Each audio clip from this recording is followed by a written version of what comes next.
Hey, what if the very goals you're setting in sales are actually holding you back? I know that sounds crazy, right?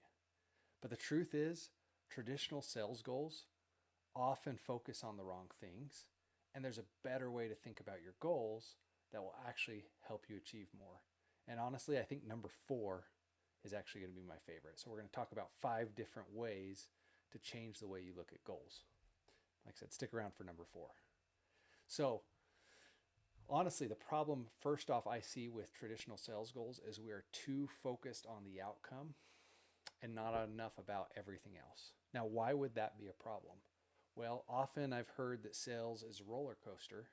And if you're in sales and you have this sales goal of every month, what you might find happens is you set a big goal, you work really hard, you have a lot of stuff in your pipeline, you close a lot of deals, you focus on that pipeline, you focus on those deals. Depending on your role, you might even have to focus on some back end account management or taking care of the job or the project.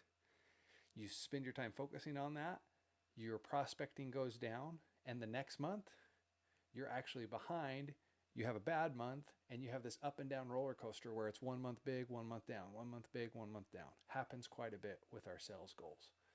And so, what I've found is setting goals actually hasn't led to bigger success. I used to think if I set big goals, that would get me where I want to go.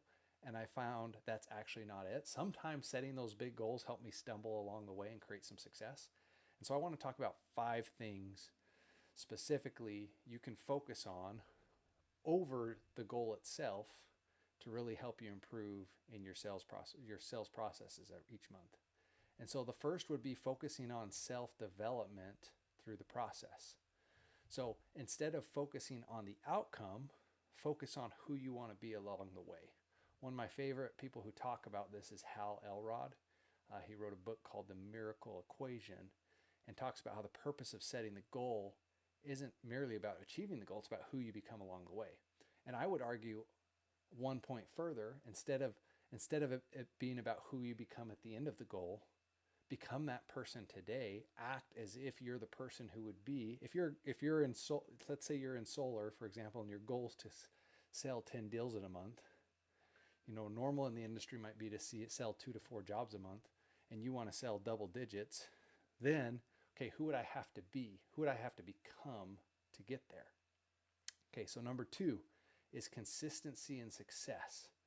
So I've found over and over and over again that those that have the biggest success in sales are usually the most consistent. They have a consistent process. They prospect the same time every day or the same time every week. And they stick to that. They've found the most important driving factor in their business. Like I said, often it's prospecting, and they don't let anything get in the way of prospecting. They don't set a closing appointment during their prospecting time. They put it before or after.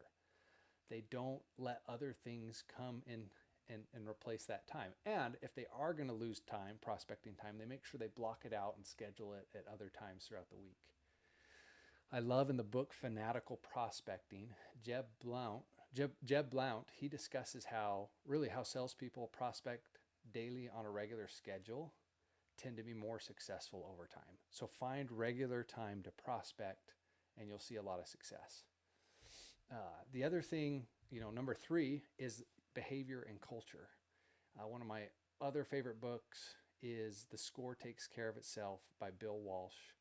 They created what was called a standard of performance. So in their organization, they had a standard of performance that everybody worked towards, and they knew what that standard was.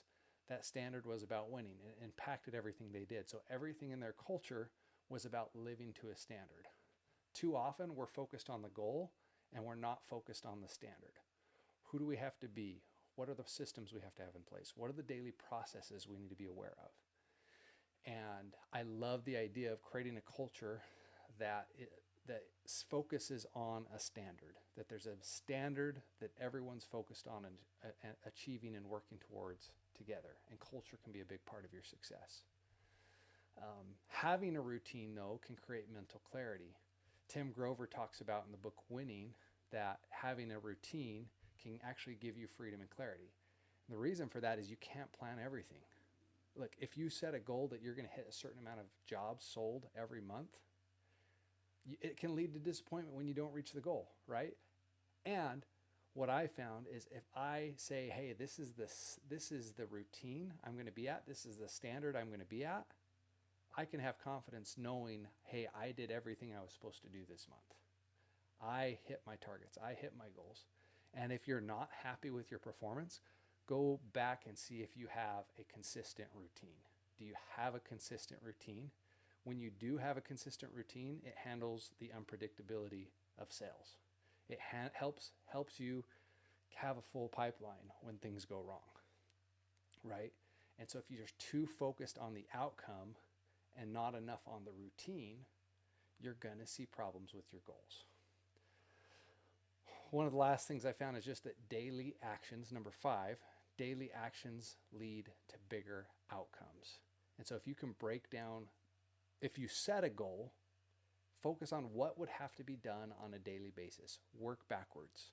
And that's how you can create that routine. That's by creating some daily targets, you can really achieve the big goals you have by breaking it all the way back. And that's the thing I love about sales. Sales is very numbers focused, right? And if you don't like numbers, you probably shouldn't be in sales. And what I found is, hey, if we know, okay, this is how many appointments I need to close one deal. Okay, this is how many appointments I need to set for an appointment to go through.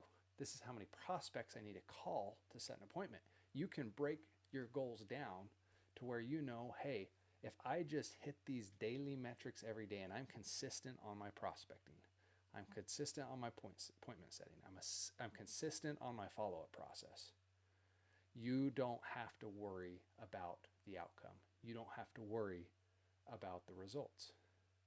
And it creates a lot of freedom. So I want to repeat these 5 things that I think are more important than the goal itself. 1, focusing on who you have to be in self-development throughout the process. 2, consistency creates success. 3, having the right behavior and culture. 4, creating a routine so you can have mental clarity. And 5, breaking goals down into daily actions. I found if you do those things, you'll have a lot of success in your sales. I'm Drew, the Everyday Sales Leader. This is your daily dose of sales inception. Make sure to subscribe to the channel. And if you want access to my course or my sales community, see that in the show notes below.